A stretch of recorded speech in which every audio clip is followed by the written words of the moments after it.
candy, or like the other way around or something like that. So that way people don't get it.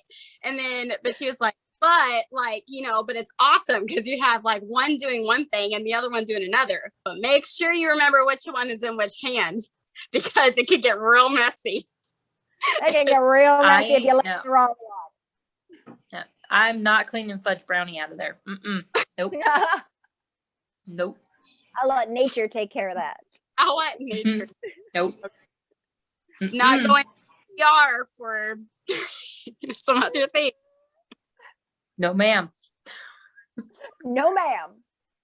Also, but that would be a really good idea, because the ones that I have gone to, it just smells just plasticky and just like, yes, and so if you get the mixture of the like cookies and brownies going in there.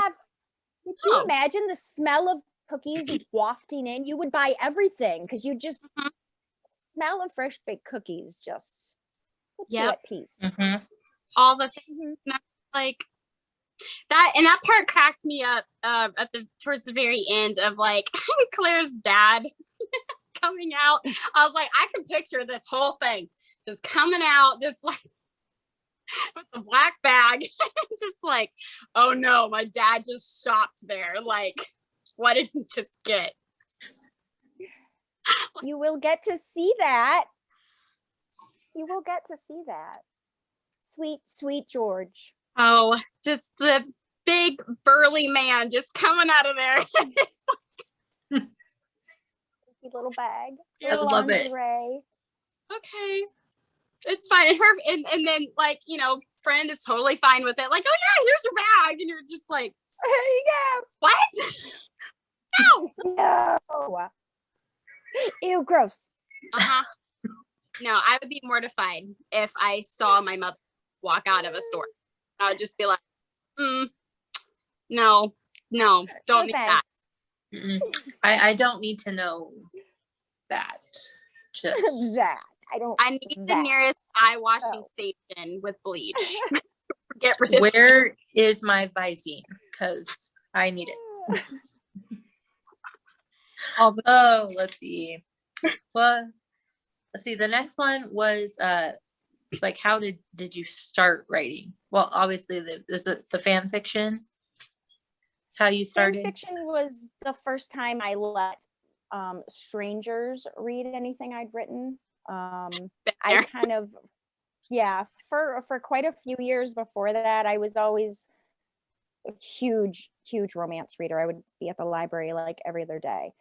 And I would get annoyed by certain endings of books. And so I would just kind of imagine if it ended this way, it would be so much better. So then I just started kind of like writing out that final scene on my computer at work, working with my computer turned just the right way so no one could see my screen.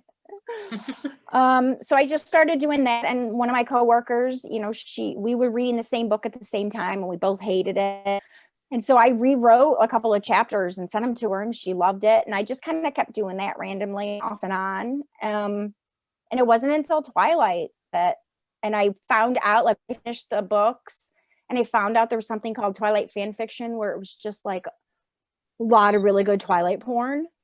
I was totally there for that. Like, are you kidding me?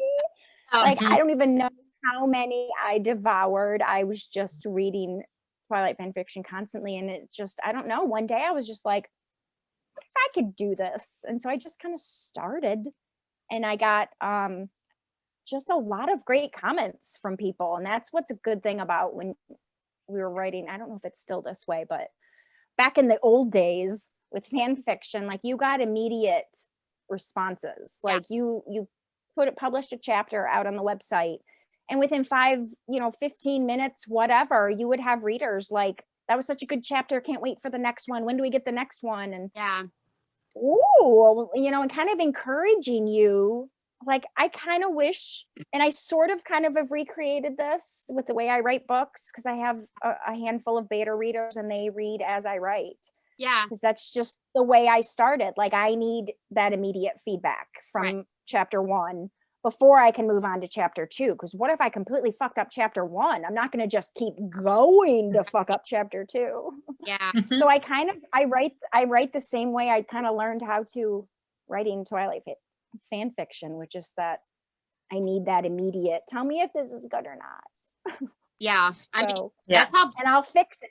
And I'll fix it in the next, if it's not. yeah. And you could do that, like writing these stories. Like if people were like, that sucked, I didn't like, you got a lot of crap about chapter 10. You were like, well, okay, I'll take it in a different direction for chapter 11 then. Like, I'll fix it. Don't worry. Around then. I'll make this better. Yeah. Well, it's nerve-wracking to just like give beta readers like an entire book and you're just sitting there and you're just like, yeah, I couldn't. I can't operate that way. Like it would drive me nuts to have to wait until I finish an entire book before I even hear one word Yeah. about like, what if I screwed up the plot? Like, what if you like, which of course, one person says they hate it. I'm not going to change everything, but like, Right. if everybody hates it, Yeah, because then you're like, crap, I want to know that earlier because I'm not good at going back and fixing something. I want to fix it as I'm working on it. yeah. So yeah, but that's how Brittany was it your first book or Boston Darlin'? Can't remember. That was my first book. I released it like chapter by chapter and people liked it. And then the last one, I just finished it. And then, yeah, that was nerve-wracking. Not doing that again. yeah. It's awful. Like, I don't know how people do it. Like, I know I annoy the piss out of my beta readers, but Like, one sorry. chapter at a time. But I write very fast, so I mean they don't have to wait long. Once I get going on a book, Yeah. I write really fast. So, but That's good. they still gotta wait. You gotta wait a little bit. They gotta wait like 24 hours for the next chapter. So Just a little bit. I guess, like, so with speaking about that and like your writing process and everything, because if you are releasing or most of your books by chapter, so which book do you think was the hardest to write? Like chapter by chapter and like getting that feedback. So which one do you think was the hardest? oh God, they're all hard. I just recently never really thought I had a process when it came to writing, like, because I don't plot. I'm a pantser. I don't know what's going to happen in chapter 2 any more than you do right at this point in time. Like, we'll find out. I listen to the characters in my head, and I just recently I was like crying and I was frustrated because I can't do this. I can't figure out what I want to write. And my husband just looked at me and I'm just like, I suck at this. Why is this book giving me so much trouble? And my husband's like, this book, every book, you do this for every single book.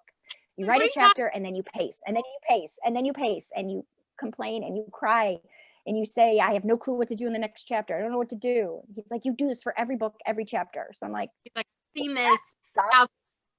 Get over yourself. You got it. I'm like, no, I don't. Like, that's not the process I want. Can I have a better one? I want to trade this one. And I like this one. This is not fun. Not good for me. Up for this. It's not fun anymore. On second thought, I sit down and I outline and I totally know what I'm doing all 100% of the time. All the time. I wish. I really wish. I've tried to read books on outlining. I've gone to websites. I've tried to take classes. It makes me physically ill. I just can't do it. I can't put my story into this like box of this is going to happen and then this is going to happen and then this and this and this and this. Because what if my characters decide they want to fuck some shit up differently? Like, I don't know. I don't know my characters enough. Like I get to know my characters as a reader reads the book. Like, we're kind of doing the same thing. Like, I know their general, like what they look like. And I do like a basic Q&A for them, like their favorite color, their favorite food. Right. And like a generic life motto or something. And that's kind of all I know about my character, unless they're from like a previous, book in a series or something. But I get to know them as I write them. Like their personalities, like, you know, they're just in my head and they start to just get a little louder as I get more into the story and kind of figure out what I'm doing and what they're doing. And I'm a mess. I honestly don't even know how I ever finish a book. It amazes me. I just, that's why I like, it's just so cool to like hear that, because like, I mean, I'm an avid reader, read all the time, and just having the imagination as I'm reading, but I'm like, I can't even like fathom just y'all's imagination as an author, because I'm just like, that's so much creativity and just so much that just comes to you, and you're just like, okay, this is how it's gonna go. I'm gonna like do this thing. But it's just like, that's just so cool, and I admire y'all's creativity and your just the way that your mind works. And this is coming from a psych major, so anything that I have to do, Woo! brain works. Yeah. Fun. Tell me You how fix your insane I brain. am. I already know, but Oh no, in a you medical opinion. fine. Okay, I've met crazy. We just have dirty minds. That's all. That's all. That's correct. That is correct. So it's fine. It's And a good thing to have. It is. But what's more fun too is that people think that you have this facade of like, oh, you're a reader, you're quiet, you're shy, you're this and you're that. And then you're just like, yeah, if only you knew what happened in here. Right, exactly. So if only you knew about the things that I don't include in my books. Right. Mhm. You'd be worried about that, because really be concerned. Really? Really. The stuff that I don't pull out of here and make a note about, there's a reason for that. There's a reason. There's a reason. I'd probably be in prison That's for a very long time. It's like people are like, oh, you have such a dirty mind on like your lives, and I'm like, you should listen to mine and Haley's FaceTimes. They're The voice messages, the Mhm. gift, Right. all it's just All dirty all the time. And people, that's what I've had that my entire life, even now as almost a 30-year-old woman. People are like, oh my gosh, Haley's just so like sweet and innocent and all this stuff. And I was like, you should see my bookshelf, because I was like, no. I think most people, well, aside from my family, probably thought I was sweet and innocent until I started publishing books. And then So, they're like, that got blown out of the water. Like, never Like, mind. what? Never mind. What did she Like, oh my. Oh my. Not ready. Ooh. That was like the biggest compliment I got was somebody said that my last book, Boston Darling, reminded them of something that you wrote. And I'm like, that's the best compliment ever. Oh, yay. And she's like, you guys have Aw. like the most, like pretty much the exact same personality. And I'm like, Yep, I said that because as we were reading Seduction and Snacks over like last week or two, as I was reading it, I was like, this sounds like something Brittany would say. I'm like, they have the same mind. They just don't know it yet.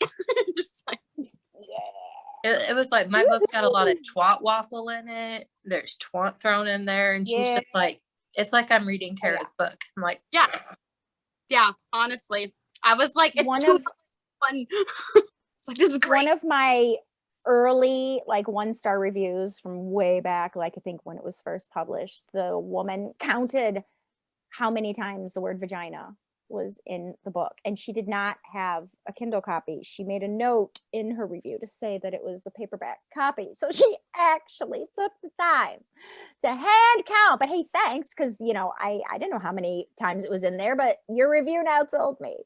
So yeah, she was so mad at how many times that word was in there, and I'm like, sorry.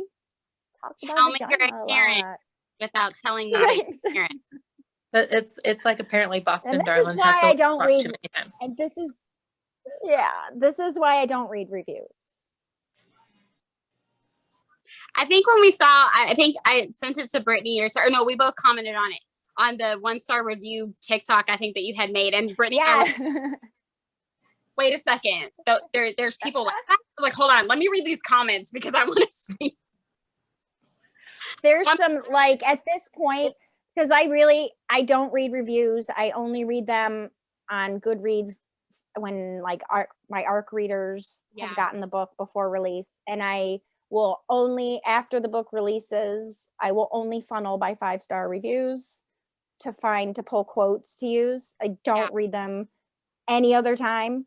But the funnest time that I have these days is reading the 1-star reviews from Seduction and Snacks. They are just a good time because people are just so mad about why that book was selling so well, because it went through like when I first released it, like it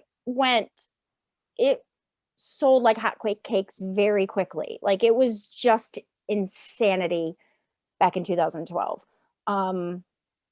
And, you know, this is a book I just expected maybe a few people in my family and some of my friends would read. So, like, I just kind of like wrote whatever I wanted.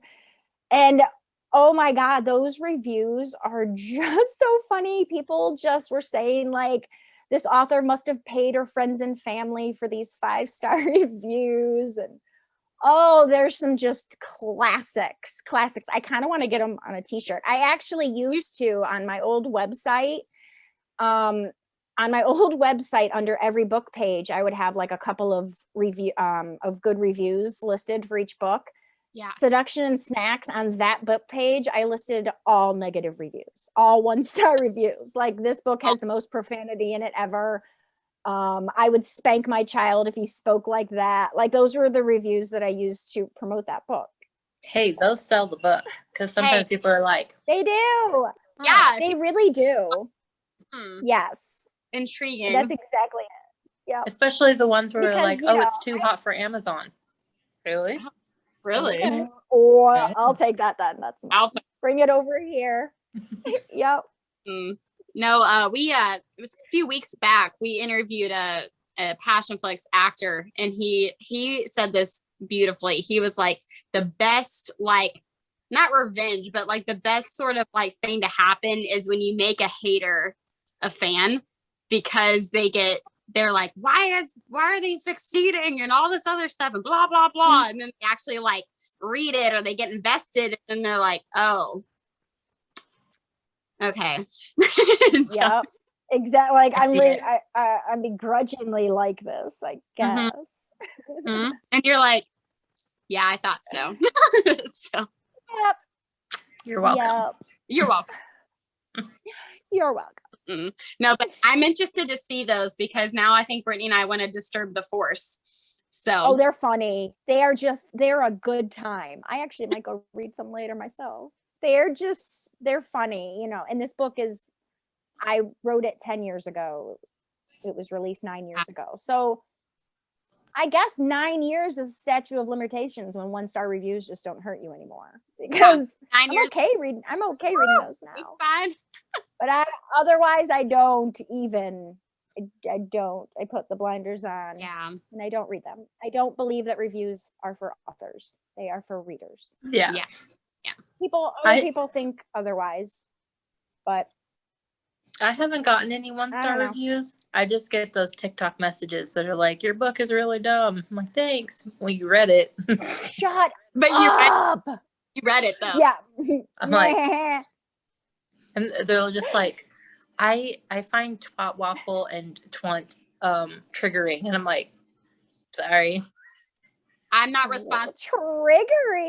Triggering, and I'm like, twant is like in like the middle of the book, so clearly you've read at least until the middle. Right, you got pretty far. You got pretty far to read it. So don't know what we're at. My bad. I'm not responsible for your triggers. I'm sorry. Sorry. God.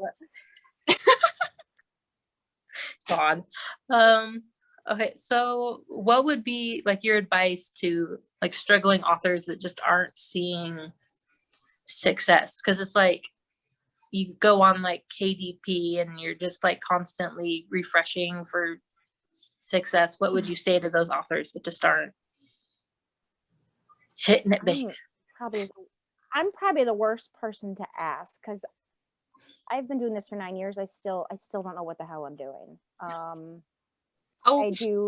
I don't have like a team of people. It's just me. I answer every email. I post every comment and everything. So I'm just losing my mind on a daily basis. Oh God, advice. It's so hard because if I was starting now, I don't think I would have the courage to start today as a brand new author. There's no way. I was so lucky that I published my first book at just such an amazing time for self-published authors. It was 2012 and just a lot of self-published authors. Colleen Hoover was starting to blow up and people were starting to see that like self-published doesn't mean garbage, unedited, crap. We know how to write books and keep people interested and wanting more. And I really got lucky on when I published that first book. So it's hard for me to give advice because I'm so lucky and so blessed because there's no way anyone would buy my books. I wouldn't even know where to begin starting today. I don't even know what I'm doing. I'm like TikTok. I feel so old, but it's like, I have to learn it because everybody's there now. Yeah. And I'm like, oh my God, I'm still struggling on Instagram. And now I have to learn TikTok. I have to do. Yeah.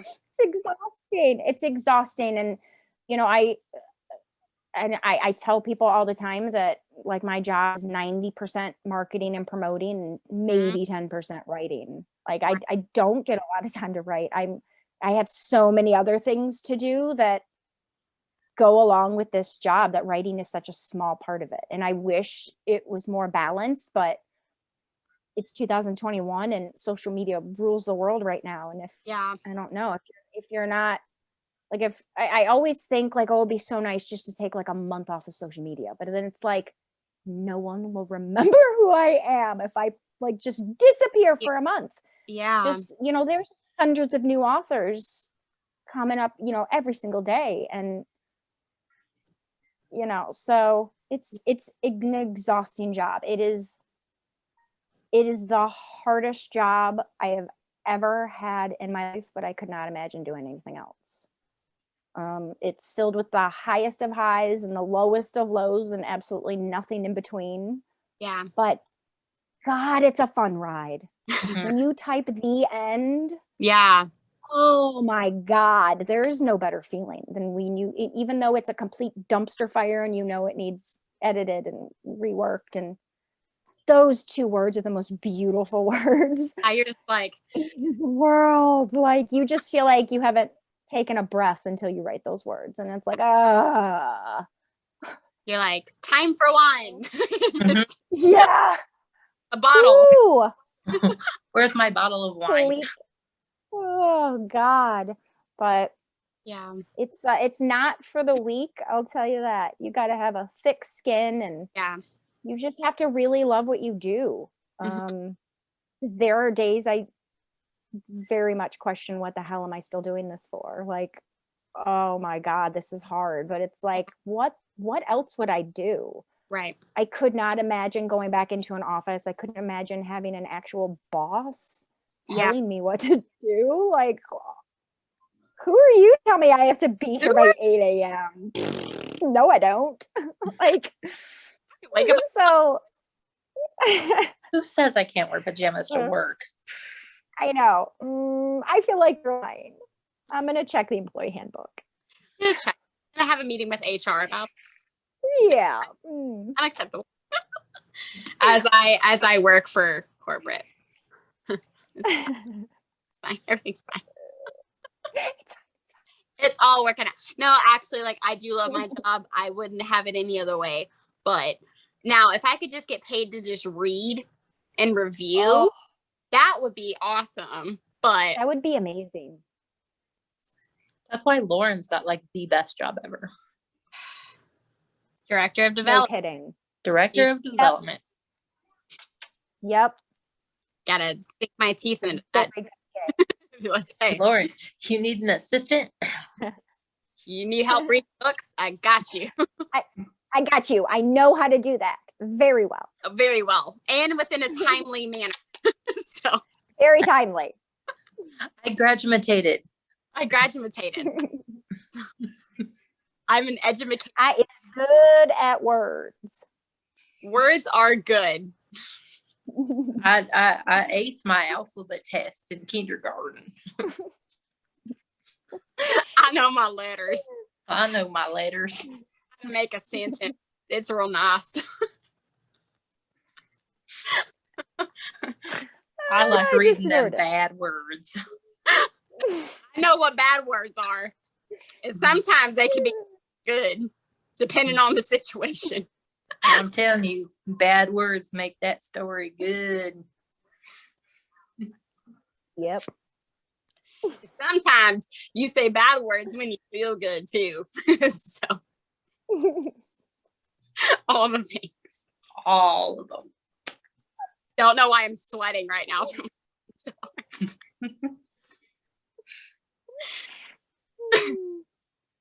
Oh man. My eyes burn because I have a mascara and it's like watery from laughing. So it's like I'm trying not to smudge it. So I'm trying.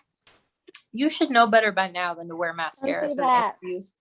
I'm have dinner plans after, so I try to do a 2-in-1. Like it's not working out. I can tell you that. You kind of. So our next one that we have, we're getting close to the end here, which is sad because I really like this conversation. But the next one that we do have, we kind of already talked about it, but I'm gonna ask it because of my phrasing of the sentence, and I full on like when I say this sentence or this question, it's with full intention of me saying the way that it is because I wanted it to come across this way. So. Because you had talked about all the 1-star review people. So my question was, how do you handle one extreme of fandom from the other? The 1-star review heifers versus us who love you. I wanted to call them a name, and heifers is what came out. So stuck with it. Excellent. So yeah, life advice, don't read reviews. Don't read them unless But, you're ready for a laugh or a cry. exactly. Exactly. And now I when I write my books, I know not everybody's going to like them. I don't expect everybody to like them. Like, I'm sorry you hated it. Maybe you'll like the next one. I'm not, even my beta readers or like my bloggers that are on my ARC team, I don't expect them. They've been with me forever, but I don't expect them to, love everything I write. And I would never get mad about that because, sometimes you're in the mood for my comedy and sometimes it's a little too much for you. So, Yeah. I just, it is what it is. Like, I can't get upset over, and I can't try to please everyone, and I can't write my books in order to like please other people. Like my mother-in-law has asked me a few times, are you ever going to write a clean book without the swearing, the dirty stuff? And no. I mean, I did do a young adult book and a psychological thriller, and they're both clean, but those were kind of books I wrote as therapy for myself. But like all my other books, like I write what I like to read, and my characters talk the way that I talk. I'm freely a very sweary person. And I don't know. That's just the stuff I like to read, which I've seen many TikToks lately about how people swear. It's a sign of intelligence. So hey, there you go. My mother would probably agree with that because my mom, she's just a saint woman. She's been through hell and back through so much crap, but she curses all the time. And as a kid, I'm like, Mom, like, stop embarrassing me. And she's like, why? Cursing is fun. I do it for fun. Like, it's kind of like, okay, if that's what you want. Okay, then. Fun. I like doing it. And I'm like, then Like, so sorry. I'm like, you go for it then. She used to yell Woohoo. the window. She would drop me and my brother off from school or at school, purposely roll down the window so everybody in the schoolyard can hear, like going inside. Don't take any shit from anyone. I'm just okay, Mom, I'll try Yes. not to. Amazing.